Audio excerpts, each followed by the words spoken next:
işte akşam eve gittiğimde arabamı evin önüne park ettim. Park ettikten sonra bir saat sonra aşağı indim.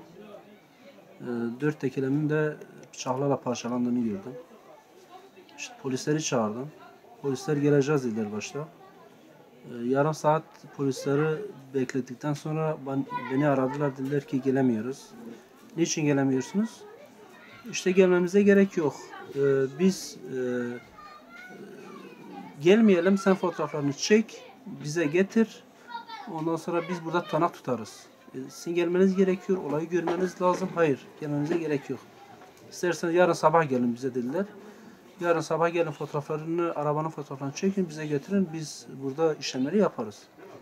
Neyse ben bugün sabah gittim. Dedim işte akşam dediniz sabah gelin, fotoğraflarını çektim. İşte arabam 4 tekeri de parçalandı. Ondan sonra bir tutanak tutun. Hayır, biz tutanak tutamayız. Niçin? İşte akşam olanlar burada değil. Sen yarın sabah gel. Bir dahaki yarın sabah gelinler. İşte sizinle konuşanlar bir dahaki yarın sabah gelecekler. Yani bizi böyle salamaya hiç umursamadılar. Gereğini yapmadılar yani. Ben de çıktım. Yarın sabah tekrar gideceğim. Yarın sabah ben inanıyorum ki yine aynı şekilde diyecekler. İşte olay geçti. 2 gün aradan geçti. Yani bizi böyle sallayacaklar yani. Yani zararımız araba sıfırdı. Tekerlekleri de sıfırdı. 1 milyar, 1 milyar üstüydü. Orijinal tekerleklerdi. Yani hepsini zaten çöpe attık. Yani aldık, ikinci el taktım. Ne de olsa bu yarın tekrar parçalayacaklar. Sıfır takmadım yani. Yani polisler zaten görevini yapmıyor. Polisleri çağırıyoruz da görevini yapmıyor.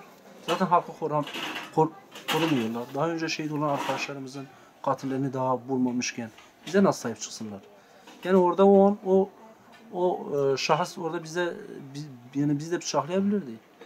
Yani polis burada bizi korumuyorsa o zaman polisin burada bu bölgede ne işi var? Kendi sadece karakollarını koruyorlar. Kendi binalarını koruyorlar. İşte bu devlet midir yani? Devlet vatandaşı koruması lazım yani. O zaman bu devlet değil yani. Formalite icabı kendi binalarında, kendi karakollarında oturuyorlar. Biz polisiz diye. Yani biz yani yetkililer bunu duysun. Ne kadar burada pasif görev yaptıklarını, halka sahip çıkmadıklarını, göstermelik olarak arabalarla sokaklarda tur attıklarını, bir taş onlara atıldığında hemen kaçıp gittiklerini kendi gözümüzle görüyoruz. Yani hiçbir şey yapmadıklarını. Her gün yasa çıkarıyorlar. Yok işte molotof atanlara vur emri çıkıyor. Yok bilmiyorum çakı tutanlara tutuklama kararı çıkıyor. Para cezası oluyor. Hiçbir tane yasa istediği kadar çıksın bunlar hiçbir tane geçerliği yoktur. Formalite icabı yürürlüğe koymuyorlar bunları. Yani burada bir nevi işte halkın gözünde tatlı görünmeye çalışıyorlar.